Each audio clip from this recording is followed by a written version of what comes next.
पवार गटाचा जो जाहीरनामा आहे त्याच्यामध्ये त्यांनी युवकांना किती रोजगार देणार तसा आकडा दिला की 30 लाख युवकांना 10 लाख युवकांना. तुमच्या जाहीरनाम्यामध्ये आकडा नाही. तुमच्या आणि आकडा आहे, पण मी तुम्हाला काय म्हटलं की पहिल्यांदाच म्हटलं होतं, मग एक 2 पानाचं का मी काढला. देशाची निवडणूक आहे आणि त्याच्यामध्ये आकडा काय आहे सांगा ना. 1 वर्षात 30 लाख सरकारी आणि सार्वजनिक क्षेत्रातील उपक्रमात नोकर भरती करून तरुणींना रोजगार उपलब्ध करून देणार. बरोबर आहे, पण त्या पलीकडे सांगतो की शेवटी आम्ही एकत्र तिकडे राज्य कारभार बघणार म्हटल्यानंतर साहजिकच आहे प्रत्येकाचे जाहीरनामे तेव्हा समोर ठेवून त्यानुसार वेगळे पण त्याच्यात काही जर असेल तर त्याच्यावरती तो पक्ष अधिक लक्ष देईल. नाहीतर एक सामूहिकपणाने जो इंडिया आघाडीचा वचननामा आहे किंवा जाहीरनामा आहे त्याच्यावरती आम्ही मिळून काम करू. महिलांसंदर्भात आपण सुरक्षा संदर्भात देखील या जाहीरनाम्यात म्हटलेलं आहे की अत्याधुनिक तंत्रज्ञानाचा वापर केला जातो. नेमका कसा असणार आहे तुम्ही मत द्या ना मग सांगतो. सर याच्यामध्ये हे म्हटलं की मराठी भाषेला अभिजात दर्जा देण्याचा प्रयत्न जो आहे तो देखील केला जाईल. हा मुद्दा जो आहे तो गेल्या अनेक वर्षापासून आहे आणि आम्हाला असं वाटलं होतं की जेव्हा आम्ही 2014 आणि 2019ला यांना पाठिंबा देऊन आमची जी आता फसगत झाल्याचं लक्षात आलंय, आम्हाला असं वाटलं होतं की आम्ही पाठिंबा दिल्यानंतर मोदी सरकार ते करेल, पण मोदी सरकारच्या मनात महाराष्ट्राबद्दल आणि मराठी भाषेबद्दल आणि भवानी मातेबद्दल सुद्धा आकस आहे हे आता दिसतंय. कारण मोदीजी इतर सगळ्या मंदिरात गेलेत पण अजून मला नाही वाटत तुळजाभवानीच्या मंदिरात कधी गेलेत. मी राम मंदिरात का गेलो नाही हे अमितच्या जाहीर सभेत विचारतात, तर मी आज जाहीरपणे विचारतोय मोदीजी किंवा शहा हे अजून माझ्या तुळजाभवानी मातेच्या मंदिरात का गेले नाही हा महाराष्ट्राच्या मनातील प्रश्न आहे. आणि मग त्यांनी मला प्रश्न विचारावा. आणि राम मंदिरामध्ये जेव्हा अयोध्येमध्ये हा सोहळा चालला होता तेव्हा तुमच्या सगळ्यांच्या साक्षीने मी नाशिकच्या काळाराम मंदिरात गेलो होतो, पण अद्याप परत एकदा सांगतो आता तर महाराष्ट्रामध्ये ते अनेकदा येत आहेत. मी काळाराम मंदिरात जाणार म्हटल्यानंतर घाईघाईने झाडू घेऊन मंदिरात पोहोचले होते, पण तसं तुळजाभवानीच्या मंदिरात मोदीजी किंवा शहाजी अद्याप आलेले नाहीत.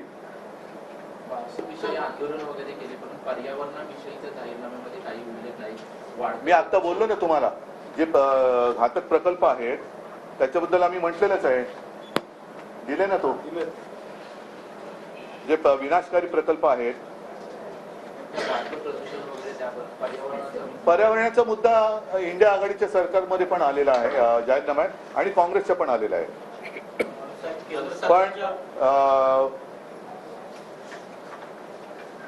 पर्यावरणाला घातक ठरणारे व विनाशकारी प्रकल्प म्हणून जनतेच्या मनात भीती निर्माण करणारे प्रकल्प नाकारण्याचा अधिकार राज्य सरकारला मिळवून देऊ.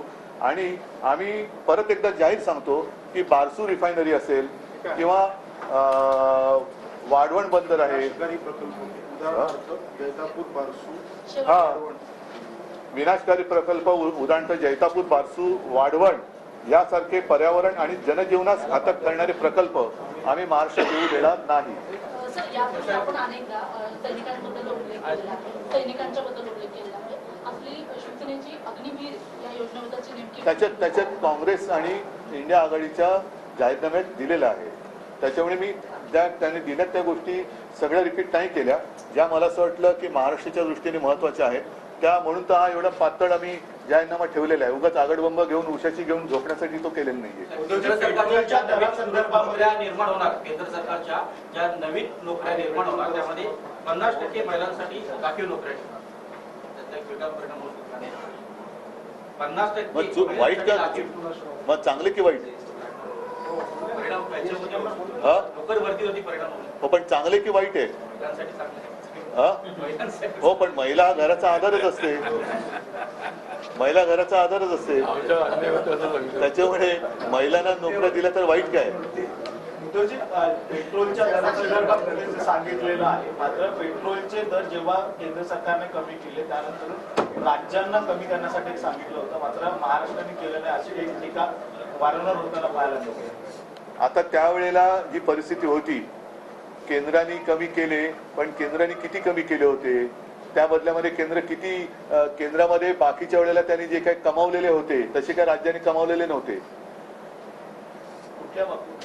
कुठले म्हणजे इतर ज्या कराच्या बाबतीतून पेट्रोलच्या माध्यमातून जेव्हा आंतरराष्ट्रीय मार्केटमध्ये पेट्रोलचे दर कमी होते त्याही वेळेला केंद्र सरकारने चढ्या भावानेच पेट्रोल राज्यांना दिलं होतं. आज काँग्रेसचे नेते सांगलीमध्ये प्रचारासाठी गेले होते. नाना पटोले असं म्हणतात ज्यांनी सांगलीला दृष्ट लावली त्यांची मी दृष्ट उतरवणार, अशा प्रकारे नाना पटोलेंनी वक्तव्य म्हणजे त्यांनी हा अप्रत्यक्ष त्यांनी बंडखोरी केलेला नाही इशारा आहे. चला हा संजयजी, हो मी तो सांगितलं शेतकऱ्यांचा हे इतनी सारी बात हिंदी में करना. हाँ बैठे ना अब जरा, अभी थोड़ी हिंदी में बात करनी है.